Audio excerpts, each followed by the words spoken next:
So good evening, everyone. Thanks for joining.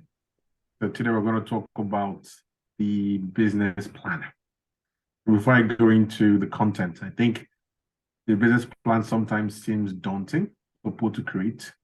And as much as possible, today is a practical session going through elements of the business plan with a lot of focus around the financial projections. I think that's where people struggle in terms of being able to put together, okay, what does the future look like?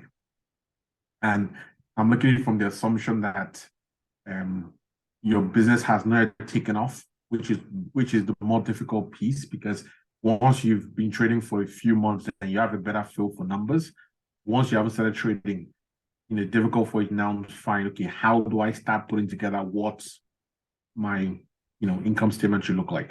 And hopefully today I'll be able to touch up on some of those key points. But I highlight I'm not an accountant, so I will try my best.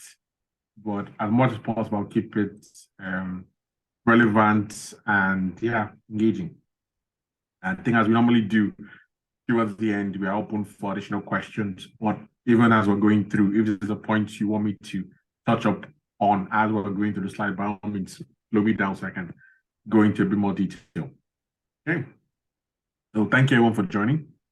And let's start. So, why is the business plan important? I think it's important because they're different things. As a business owner, it helps, crystallize your vision. So as we run our businesses, we have a vision of where we want to get to. And the business plan, almost forces you to now think of a short, medium, long term, what do you want to do and how do you want to get there? What do you need to get there, right? But also other reasons for having a business plan. So, for example, if I want to go get a loan from the bank would ask me for a business plan, which is me giving them evidence why I want the money, but also what I'm going to use the money for, and how will I now pay them back. Then, from an investment perspective, if I want someone to now invest in the company, I now need to make the company look as attractive as possible for them to know, look, their money is safe. When they invest in the company, the money is going to grow, right? So what are they putting in, knowing 3-5 years time, that money is going to gain value and it's going to give them a better return on investment. It also supports growth. So when we think about hiring staff, the staff has been in line with what the vision of the plan says, in terms of where we want to grow, what type of staff we need to now complement the business. But also it acts as a roadmap from this point of view that, this is a document that we would create, but we would review from time to time. And the intent is that the plan would show what we aim to achieve, but then as we go through month by month or quarter by quarter, we go back to the plan and say, okay, look, how does the actual compare against the plan? Are we on track? Are we ahead of track? And putting some metrics in them. So, things like revenue, things like, profit, things like staff headcount, all these things in line with where, we want to be as a business. Okay. If you are into assets, then you want to look, okay, so for example, if you're into distribution, warehousing costs, if you're into transport, how many vans or trucks do you have? All this feeds into the business plan. Okay? Things to know. Our sales projection will never be 100% correct. Why? Because we are making assumptions, right? Assumptions will not always be 100% correct, but as long as they are grounded in sound principles, which enables us to put together what that plan looks like. So we're not just picking random arbitrary figures. We actually, there's a sense to which we are coming up with the projection, right? There's research which we've done so that numbers are as close to what it should be as possible, right? So also it's a dynamic document. What does that mean? It's not a one-time event that we just do it once and then we never touch the document. Okay, yes, you would require the documents for example, we spoke about loans, we spoke about investment, right? But I still think this is a document I should still be reviewing. So what does that mean is that you have the core projection, like your numbers won't change. But if you are now going to a bank, you may want to customize it based on what the bank wants, right? But still, the document does remain static. Then it needs to be reviewed and updated periodically. So, as I said, this was done for the assumption, okay, you've not started your business, right?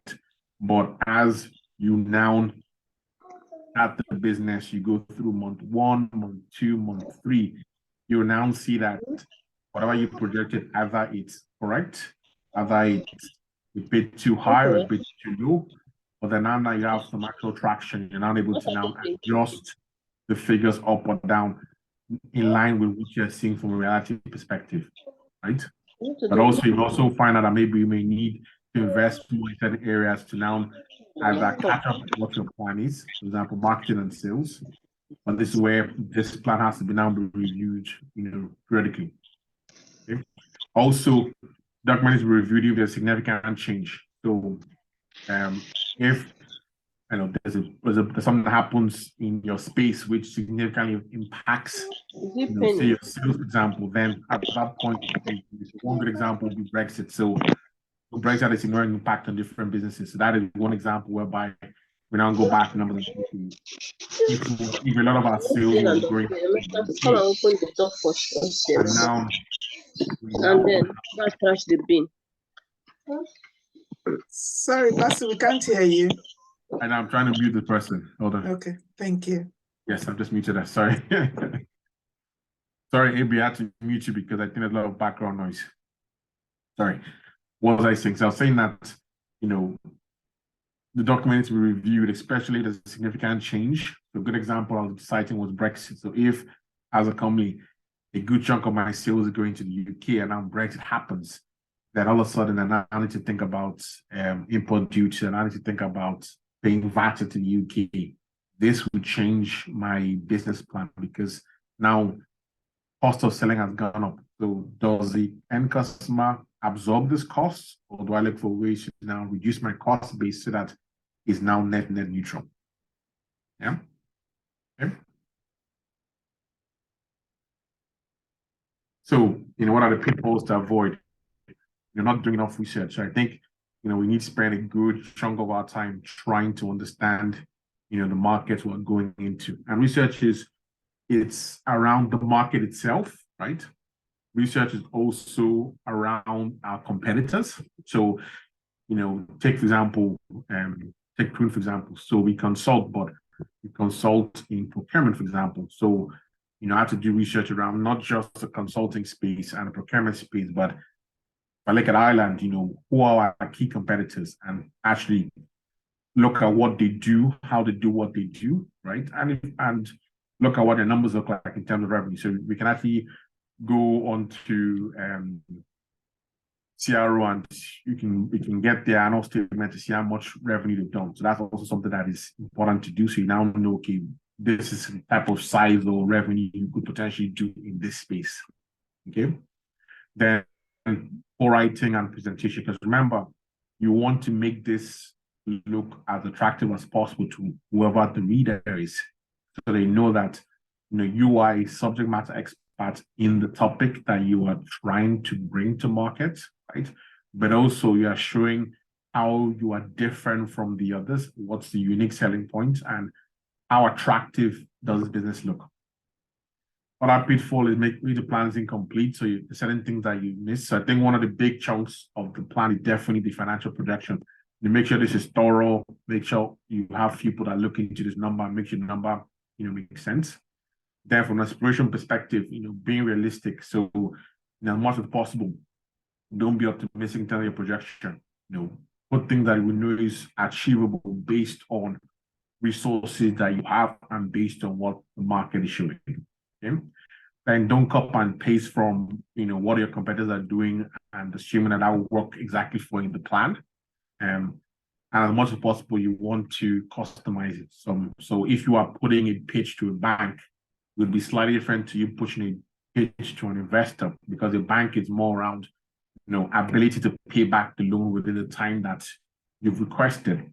An investor could be more of a long-term game whereby they want to see their money grow within the business. That means things like valuation.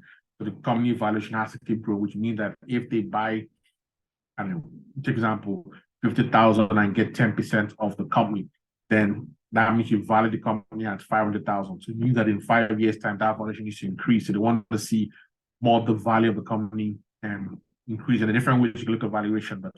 But today, we're not going to cover valuation, but it's just one metric at which investors look at the business. Okay. So now let's start going to the different sections of the business plan. So one thing that's very important, which sometimes we forget to add in the business plan, is in the cover, a lot around the branding. Right? Add the photograph of the product and services, so whoever you're pitching this to knows what's being pitched. But very important, add a confidentiality clause, right? And ensure the recipient signs it, because I think a lot of the time we're quick to give out our business plan, but there's no legal basis that covers us and stops someone from now taking that idea from us.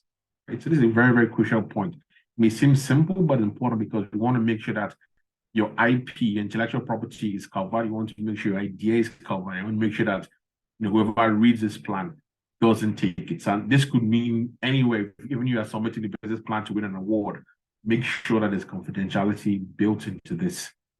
And you may even go as far as putting a non-compete clause into it, so they can now use it and compete against you and add that into the business plans. What am I trying to say? That don't take it for granted because you're applying even to your bank that they cannot take that idea and run with it. So as much as possible, the starting point is just to cover you and cover your idea, and that idea doesn't get taken. Okay? That's first point. Second point, an executive summary. So this is all around, the brief description around the business plans. What's the business plan going to go through? What are the sections? What section going to cover? Fundamentally, you are telling the reader what is the company about, and also why will the company be successful, right? So in executive summary, this is like the start of the journey. So this is the bit that gets your initial buying from the reader. The reader then sees that and think, oh wow, this sounds exciting. I want to now delve in and find out more about this business. So executive summary should be to the point, concise, relevant, but also attractive to now reel in the reader. Okay. Then we're now going to company description. So in here, this is where we talk about the shareholder structure, the main shareholders and all the promoters. So who owns it, who owns the company, any advisors, legal status of the business, i.e. is it informed, is it limited liability, is it PLC, what kind of structure has been put in place for the company? Is it a sole trader company, whatever it is, is it a charge, whatever that structure is, this is where we now need to put in, this is how the company is structured. Then what are the main, products and services? Touch a bit around the, what's the vision, what are you trying to achieve from this product and service? What are your goals, short term, medium term, what problem ultimately are you trying to solve, right? What's your mission statement behind that in terms of how you're going to solve, sorry, that's mission statement, not station statement. What are you trying to solve in terms of the idea that you have? Okay, cool. We're now going to come to market analysis. I think this is one of the key pieces. This is where you are now spending time doing a lot of research. So we're looking at, forming an idea. So one good example is the press analysis. We're looking at the political landscape, the economic landscape, the social landscape, technology, legal, environmental. So now you're looking at a wider picture to say, okay, this your idea, these are the things that could impact and beat policies that could support it and are not supported, right? So great example is if my business was into lithium-ion batteries, right? Great, because EU, I think, passed the law by 2050. They want to be zero carbon emission. That means, I think, by 2030, they plan to phase out diesel engines and phase out petrol engines, which means that, batteries are going to be more and more prevalent. So this now supports my idea of going to lithium atom battery because the political landscape is supporting the fact that we're now going to move towards electric vehicles. And I think in Ireland, I think was it 2030, they're planning to have 1 million electrical vehicles on the road. So this is all analysis showing to support this business. And look, be from an EU perspective, the law is driving us towards electric vehicles. Now, from an Ireland perspective, now putting numbers, and this now shows you, okay, this is what the market size would look like. And between now and then, people are going to have to buy electric cars. Plus, at some point, the battery life is anywhere between 10 to 15 years, which means that those that are bought it already, at some point, you now need to change batteries, right? Then from a technology perspective, you think about, okay, now, batteries take low charge, I think 8 hours, and fast charge anywhere between 30 minutes and 60 minutes, right? But what's the next logical step? The battery is going to become quicker, and if so, what's going to drive that change? Because at the moment, one bottleneck is the speed of charging. So from a residential perspective, it's not sort of an issue, but we now think of commercial like taxis. They can't wait 8 hours for battery charge.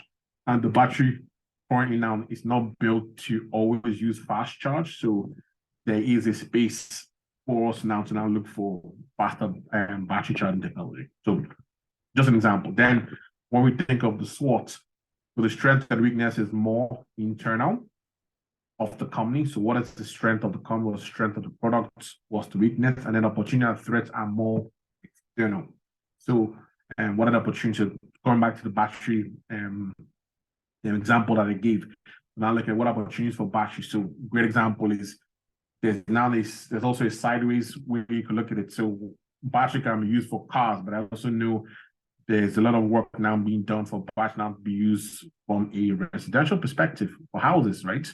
As a way of storing energy in the house, as a way of storing your solar energy. So now there's now more application for this battery beyond just the automotive. Then also sideways, we also see in the aerospace, I think the 787 Dreamliner has battery technology built into it. So this is now all that things now through into the business plan when it comes to battery technology. So look, yes, your primary market is automotive, but you can now see there's adjacent markets you can go into, which is construction, which is now aerospace. Okay. And what are the threats? The threats is, now let's look at lithium ion. How much lithium is there, or the method that you use to make lithium ion battery? Is there a lot of deposit for this? Where has it been found? Is there anything around the ethics around how it's been found? Is there any law that could affect that? So, these are now the kind of things you want to look at in your analysis as you're putting together the market for the example of the batteries. Okay. Now we now come to the organization and management. So this is more around the people side. So, listing out who are the key players in the businesses. So this is not just the shareholders, but also, who's the CEO, who's the CEO, who's running the overall comms, running the operations, who's running the finance, who's running the marketing.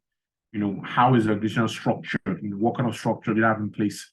Who reports into who, right?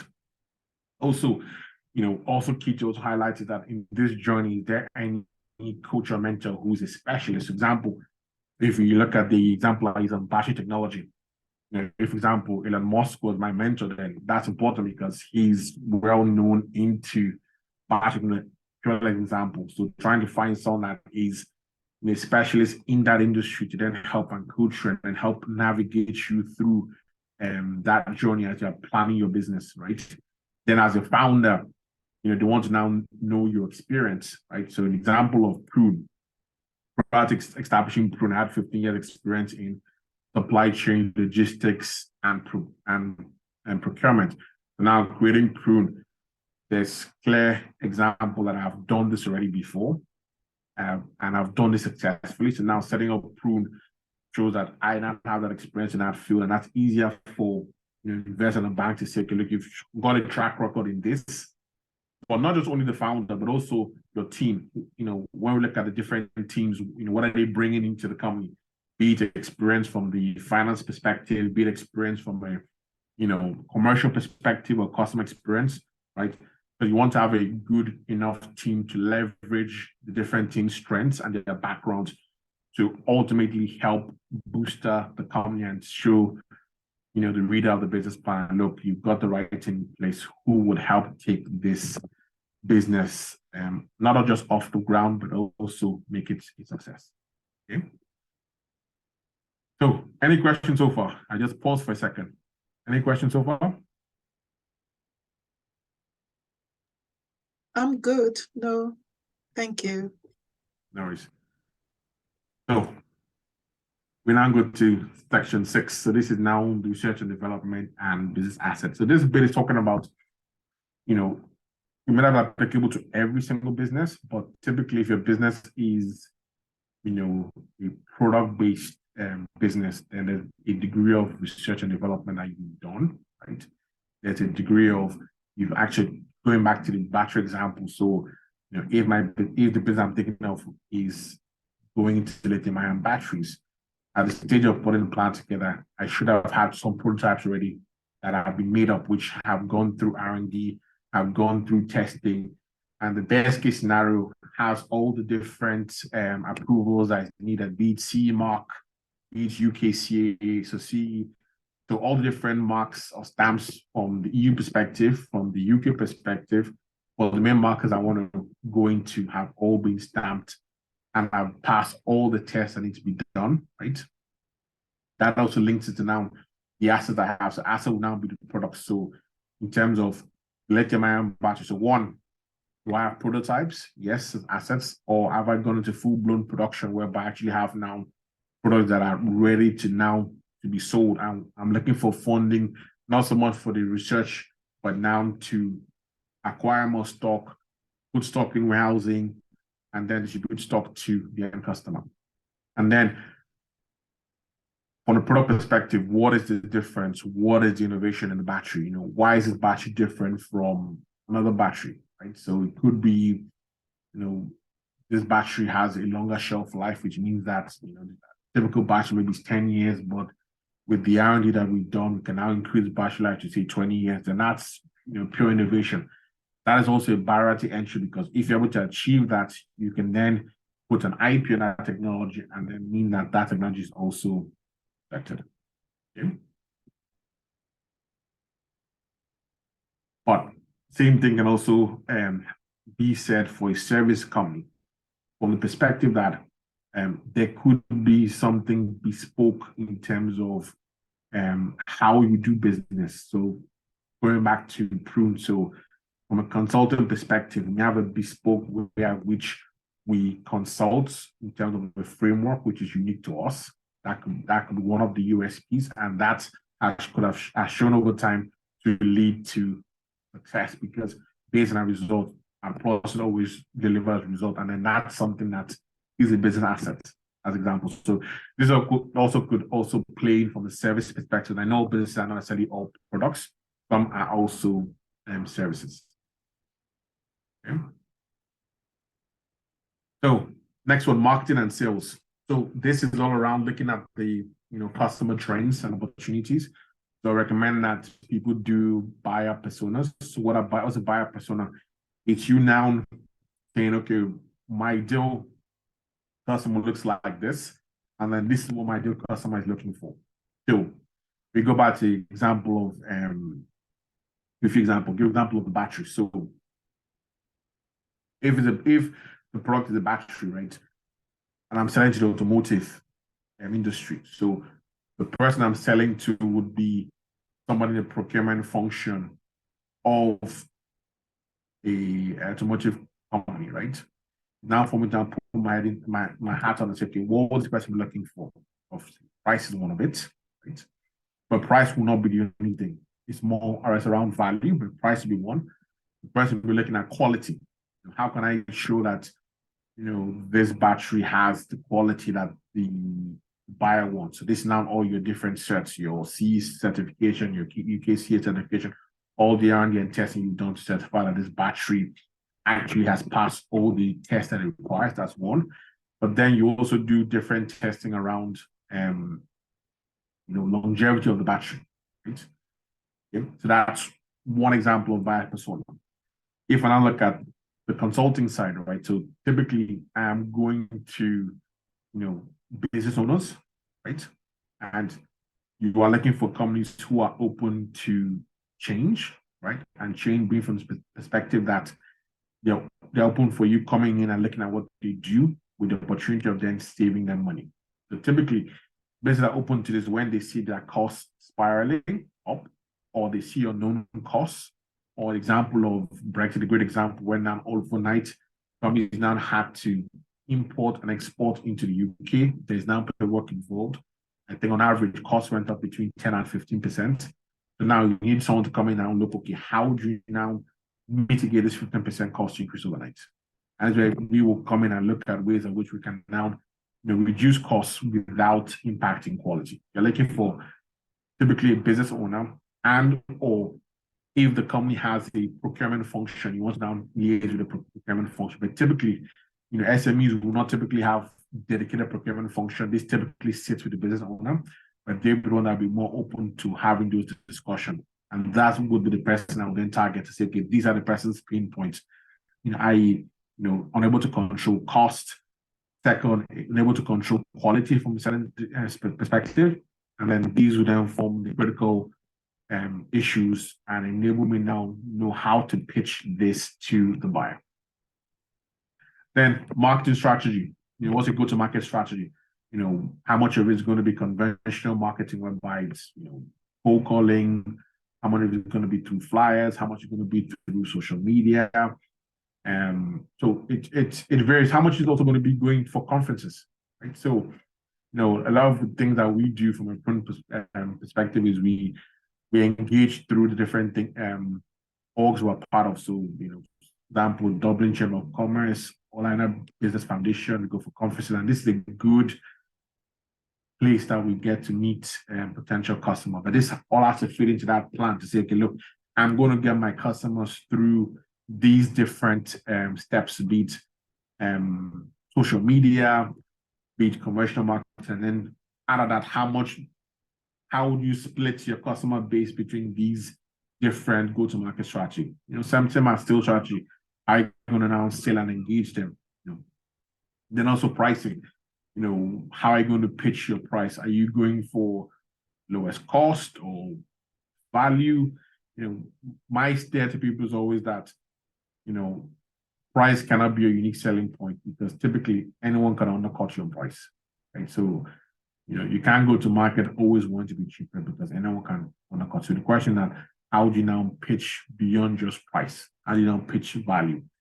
Then also having customer service there to now support the product. If you're doing a product or a service, having a way to now support, queries, questions, all that good stuff that the customer needs support on.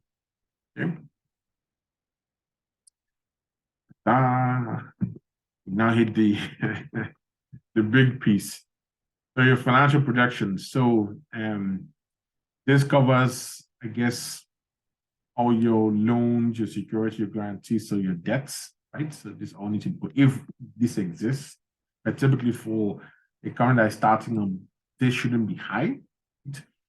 We also talk about any internal generator capital of funding. So typically when you set up your business, the first set of funding comes from you, the idea and person. You put the first set of funding into the company. And then after that, you then look for either getting funding through, grants, through loans, through investors, or through revenue, right? Then looking at your cash flow statement. So we'll touch upon cash flow in subsequent slide. And that's got to be historic. So what you've done, but also projected what you plan to do. Okay? Then you got to include all your financial assumptions. What does it cost you to sell? What are your overheads? What are your investments that you put in? And then add a bit of scientific analysis. So this is all around, what are the things that could impact, your financials in terms of the market that you're in. So a good example could be, so go back to example, lithium ion. So, is there anything that could affect the cost of the battery, which is linked to the metals that are used to make the battery, right? So that is something I need to analyze and say, okay, if something happened to the flow of To give a good example, a few years ago, there was an issue with the making silicon chips. And all of a sudden, it affected the automotive industry because people could not just source the raw material for silicon chip. And all of a sudden, there was shortage globally. So being able to know, okay, what are the bottlenecks in supply chain and how does that now affect you? Because if you can't get this, then it means you can't sell. And that affects you. That's your projection. Okay. Then what is your roadmap to meet your commercial goals? What are the key things you need to do when you need to do this, and how is that going to achieve your commercial goals? Okay. Right. So I have example cash flow here, right? So first point is, what is cash flow? Simple terms is movement of money in and out of a company. Cash received signifies inflows and cash spent signifies outflows. So this is basically your day-to-day transaction. So remember, you sell to the customer, but it's now when the cash physically hits your account, right? Then you have your actual costs. This is when the actual costs come out of your account, right? The financial then reports on the company's resources and usage of cash over some time.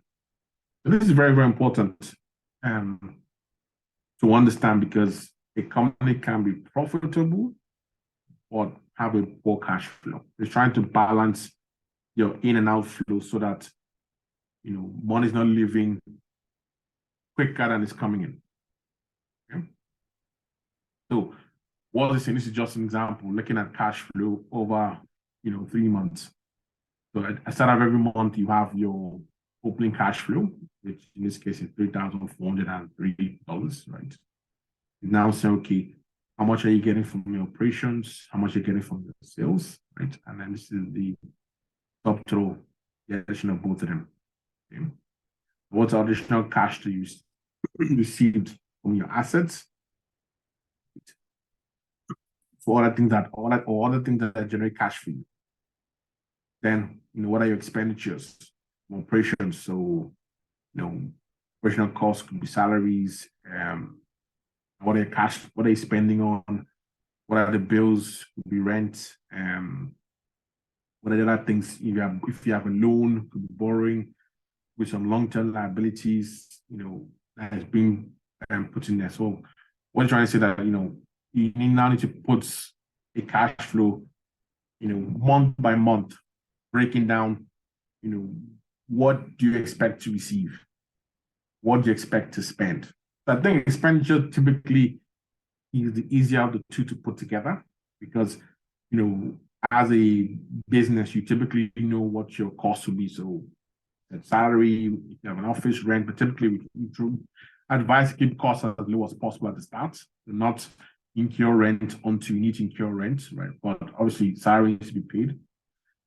The big question now is, okay, how do I now start putting together what revenue I can achieve? So remember, I mentioned it earlier on.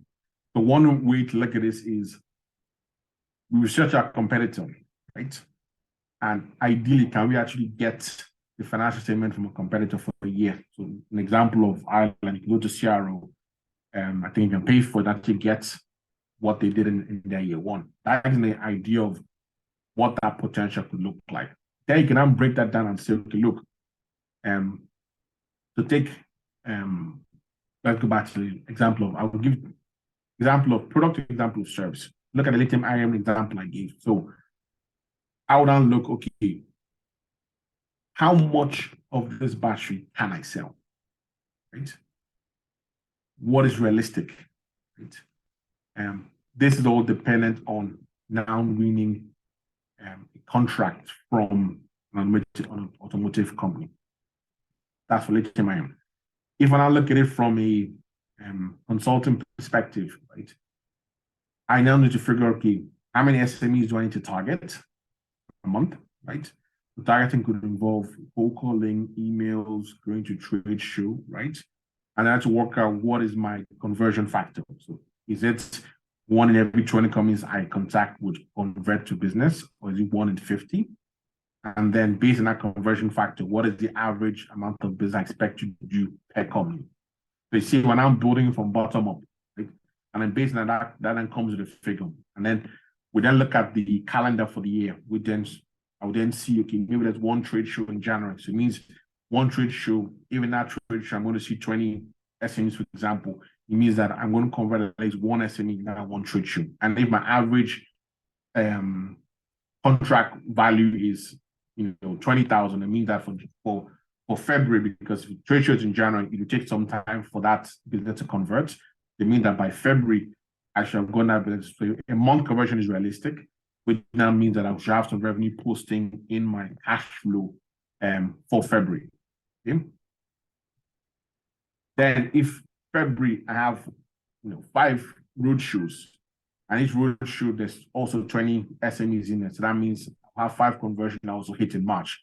So what I'm trying to say is that I want to build this layer by layer gradually from the bottom up to now say, okay, look, based on this assumption of this conversion rate, this average amount of business I do, this how I'm now going to start building up my cash flow statement in terms of what I'm projecting to happen. And it's now a bit more realistic because I'm taking into assumption where I'm going to attend, where I'm going to touch customers, and then based on the amount of touch points, what that conversion could look like. So at the start, this would be my assumptions. But guess what? By the time I get to February, I will then know, was my assumption correct or no? I could then go to the trade show in January, and instead of converting 1, I convert 5. Then my conversion rate of 120 is not actually correct. It's actually, I convert 5 for every 20 SMEs I touch, or it could be 0, right? But the point is that we start with an assumption, a hypothesis based on us going through the facts, and then that assumption will now modify that as the months go by to see if that assumption was correct, assumption was not correct. I'll give you examples. If I was selling online, example, right? I would then look at data we talked about impressions. The impression is how many people come and touch so look to see my ad. But also I look at things like what is the average conversion ratio online for when people view things, and then use that as a criteria. So if the average conversion ratio is every 100 customers that visit my page would convert, and my average price for the goods I'm selling is 50 euros. So it means that each 500 I bring to the website will now equate to 50 euros worth of sale. So the more I get into my website, the more I'm going to sell online. And then that helps me build my cash flow for that online business, knowing that the key to this is numbers. So I now need to look at, okay, what is the cost of doing a lot more Google ads? What is the cost of doing a lot of organic activities to also drive traffic to the website? But you also want to drive the right traffic. So you can drive people to come onto the website. You want to drive people who are interested in the product, because that would lead to conversions, right? Okay. So now I'll take a pause here. Any questions so far?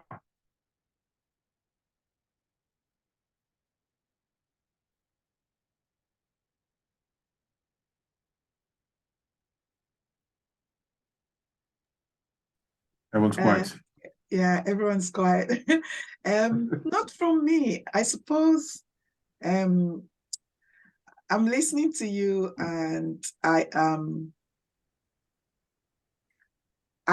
understand it. I'm not sure how I am relating it with my business, but it makes sense, and I can see a few things that are not a few things. I can see where I can go, if that makes sense. So can I use you as an example?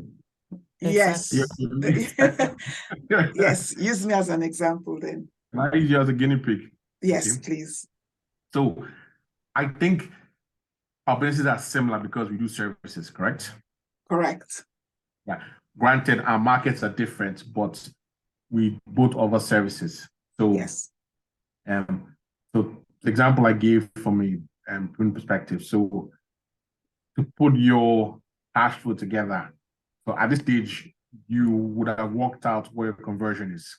So how many customers do you touch before it lands your business? So that you should be able to work out, right or not? Yes. I'm not saying you should tell me what that is, but Yeah, no, that's something. that you should, yeah, okay, yes, I have a rough idea. Yes. Exactly. So that's one. Second is now you now also have a rough idea of when you do win business, what is that average amount? When you do win business, what is your average amount? When you say win or win. When you get business, okay. Like, what is that average? You have that average amount. So I'm not going to ask you what that is. Yes. Okay. You know what is okay, cool. So now the question now is, as you're putting your projection together, so the third question I ask you to do is that you also know where your customers typically are. Yes. A general idea, yes, where they're coming from. Okay. Exactly. So with these three pieces of information, you now know, okay, to do more, I need to interact with more potential customers.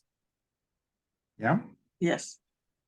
So be it example, I said, so in our case, we will go to conferences, right? And in those conferences, we'd have business owners, right? And you'll be able to present at conferences, or you'll be able to network at conferences. Okay? Yes. And sometimes the conferences, there's also matchmaking, whereby they see your profile, you see their profile, both of you want to meet. And that's a successful meeting, because typically those ones convert better than just cold email. Yes. Okay? So that's one way.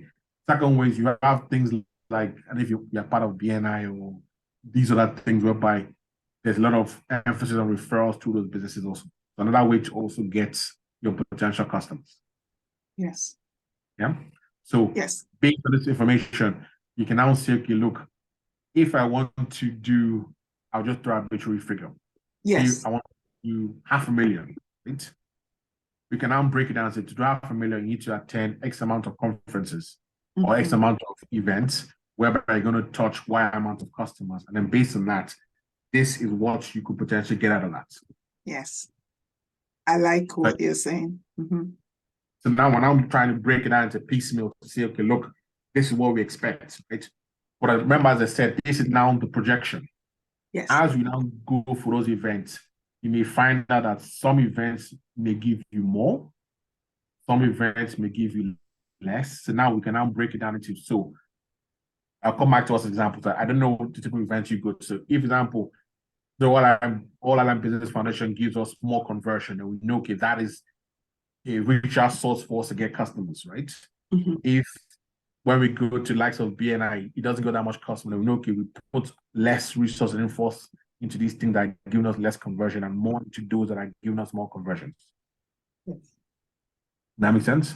Yes, it does. Also, there would also, I don't know if you see this, but there'll also be some organic business that will come your way, which is difficult to forecast. Yes, I hear what you say. So a random person or company just contacts you for a specific. Exactly. So this happens, but this is one that's just more difficult to forecast because we don't know. But sometimes companies just come up to you, and that's the easiest conversion because these are guys actually looking for it. So you want more of these, right? The question is, how do we find more of these people that are actually coming to us? And part of it is all around publicity and your customer base knowing more about you, then more of these will come. Does that make sense? Yes, it does. So we had one a year ago, which came through Dublin Chamber of Commerce, whereby insurance firm came to us, want to do some procurement work with us. It's not something we bid for, something that came to us. So sometimes because you're out there doing all this thing, you're active on social media, now people now see you, and then there'll be some of these that will come organically. Yeah? Yeah. Does that make sense? It does. It does. Do you agree? I completely agree. Yes.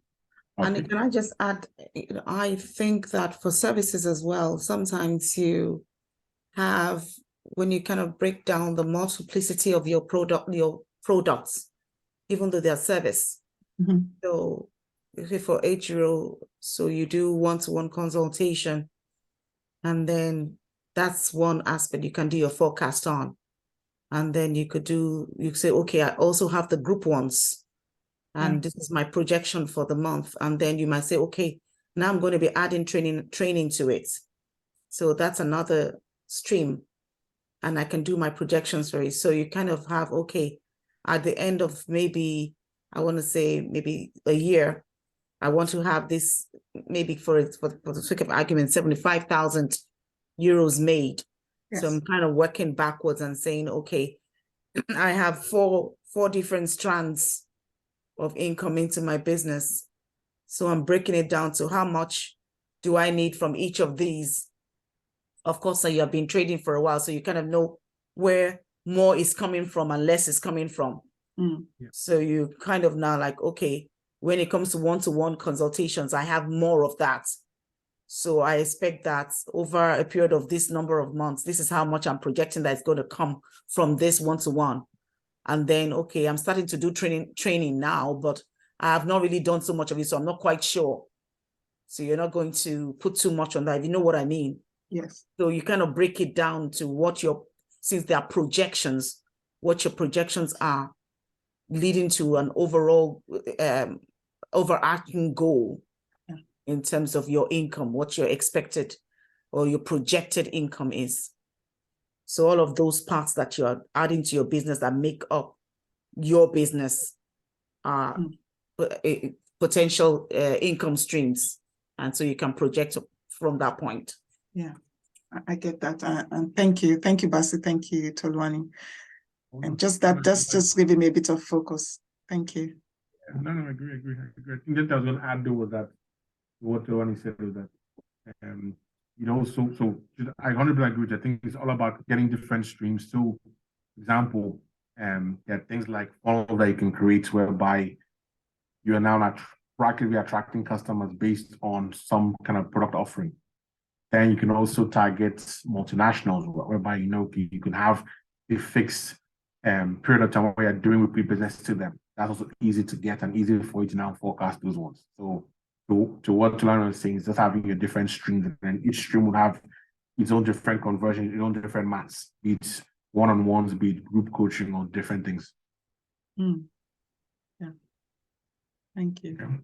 Yes. Let me pick someone else from the call. Who's brave enough to want to talk?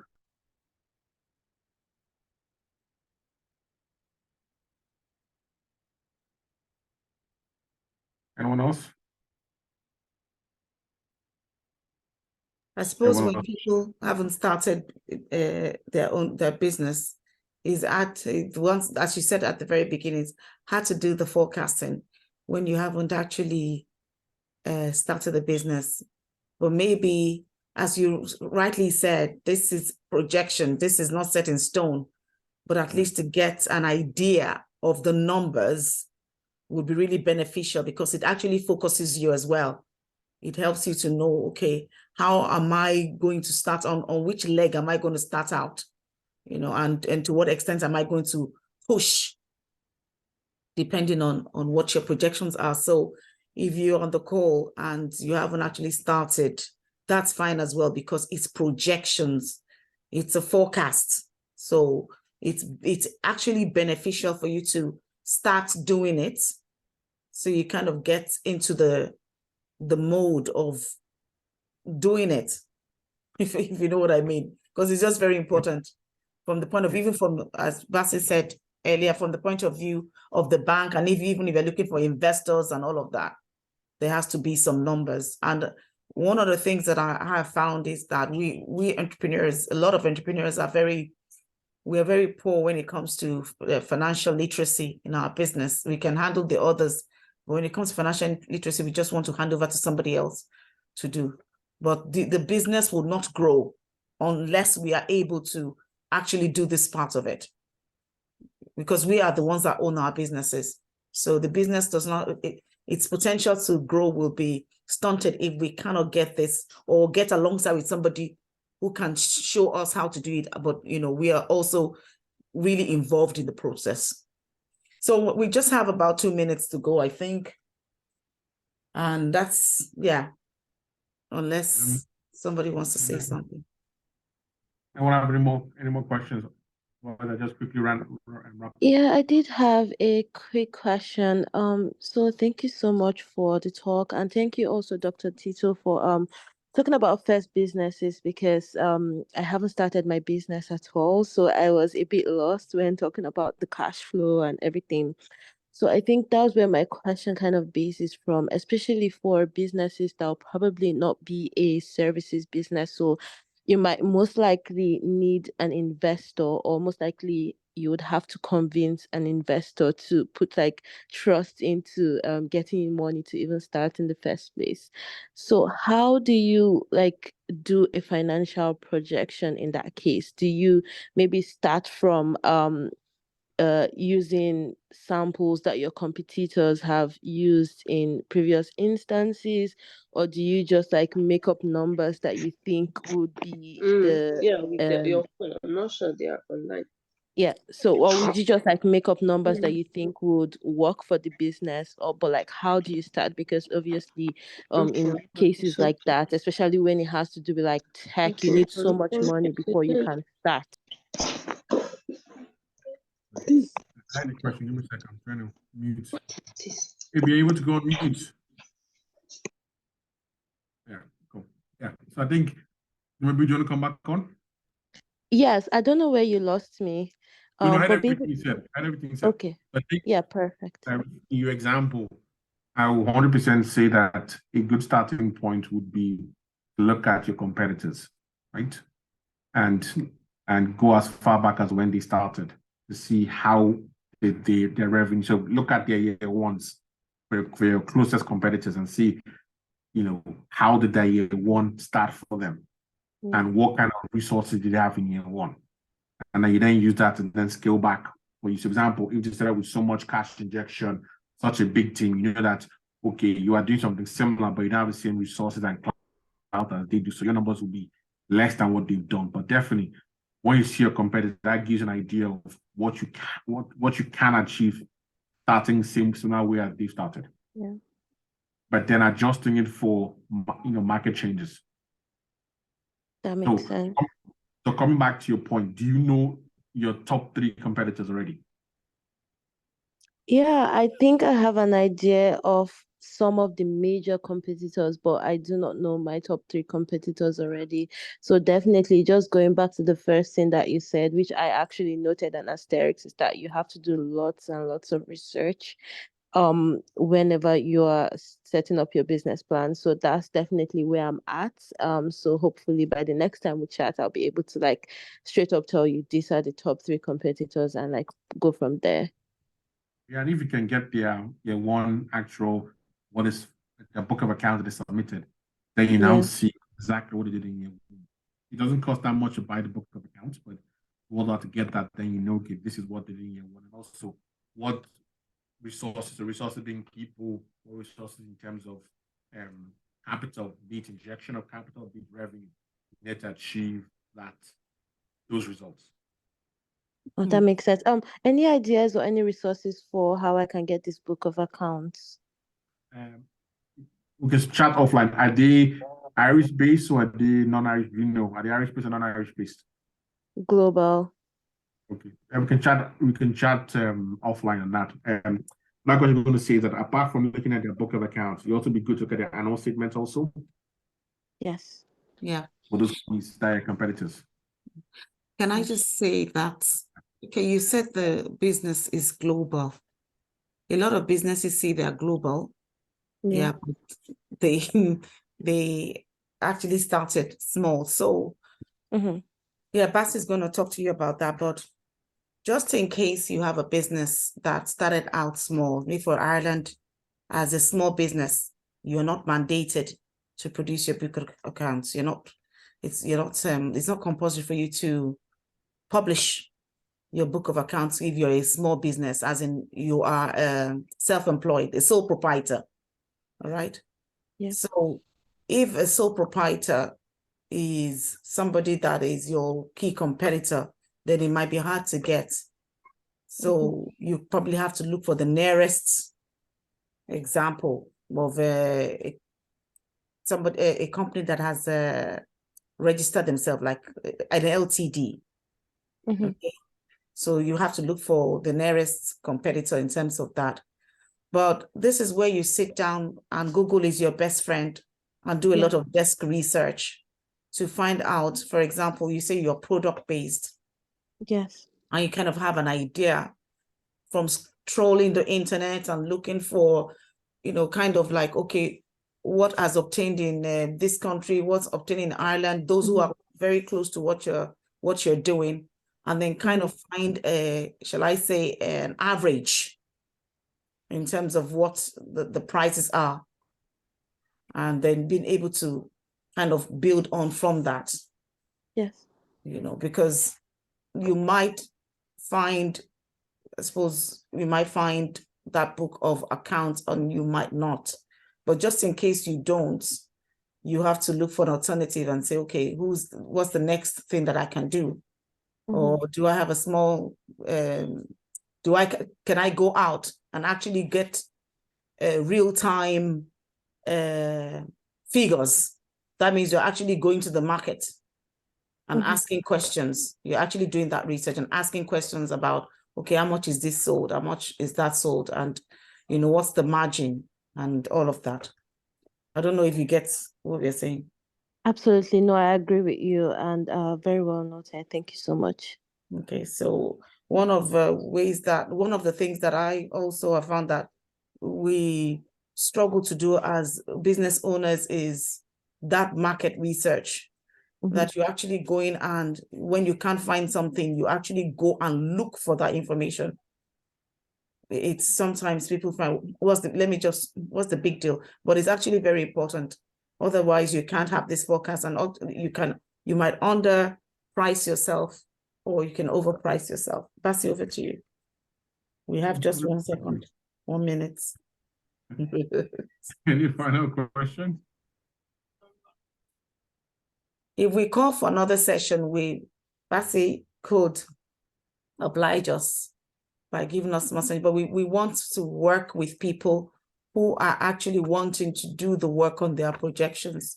Now, one application that you might use is FabLink. What's it called? No. Yeah, is this one called, and I'll type it here. Where's the chat? Where's the chat? Okay. So do the financials. I think it's .com. I'm not sure, but do the financials. It'll help you as a small business to start out. It also gives you tutorials and all of that. But we really need to put in the work so that we can get the benefits from it. So if you are interested in maybe one-to-one, let us know and we can talk about that. Yeah. You can leave your details and we get in touch with you. Over to you, Bassey. Okay, cool. Thanks. So the last slides I won't go through, just going through income statements, funding request, what you want, and then eventually what you put in the appendix of your plan. And that's it. I think the big piece is just the financials. I think this is where people struggle, and I don't mind spending some more time doing a follow-up session and diving a bit deeper into this. Yeah, I think, it's beneficial because this is the place where businesses struggle, financial projections. This is the place. And the other part that I find that we struggle is also in the different, more innovative ways of sourcing for funding. People have one track mind when it comes to sourcing for fundings. They think angel investors, they think equity, they think bank. But I think that it's worth exploring. Someone actually called me today and was like, she's tried all kinds of ways and it's not coming through. So how can we find more innovative way of raising funds? One is peer-to-peer lending. Sorry? On that. One is peer-to-peer lending. It is, yes, absolutely. And we haven't explored that at all. And that's just standing out in my mind, peer-to-peer lending. I was actually going to talk to you about that later on. I said, okay, let's start making money, Bassey, from peer-to-peer lending. So it's easier to get the money because it's another company lending another company versus it being the bank lending to you. So the criteria typically are less stringent. Yeah. Anyway, that's a conversation for another day. Thank you very much. I think I'm off camera, but at least Let me show my beautiful face before we go. Bassey, did you say you've come to an end of it? Yes, to come to that. So thank you everyone for the time. Hope you found it beneficial, and we'll have a follow-up one and just zoom in a bit more into the financial projections. Absolutely, 100%. Thank you very, very much, Bassey. Thank you. Everyone that came. And if you want more guinea pig stuff, just touch base with us, and we can definitely guinea pig you along with your business, and learn together. Okay, thanks very much to everybody. Thank you. Thank you, Bassey. Thank you, Toluwani. Have a good evening. Thank you, everyone. Thank you, Toluwani. Thank you, Bassey. Bye. Bye. Thank you, everyone. Cheers. Bye.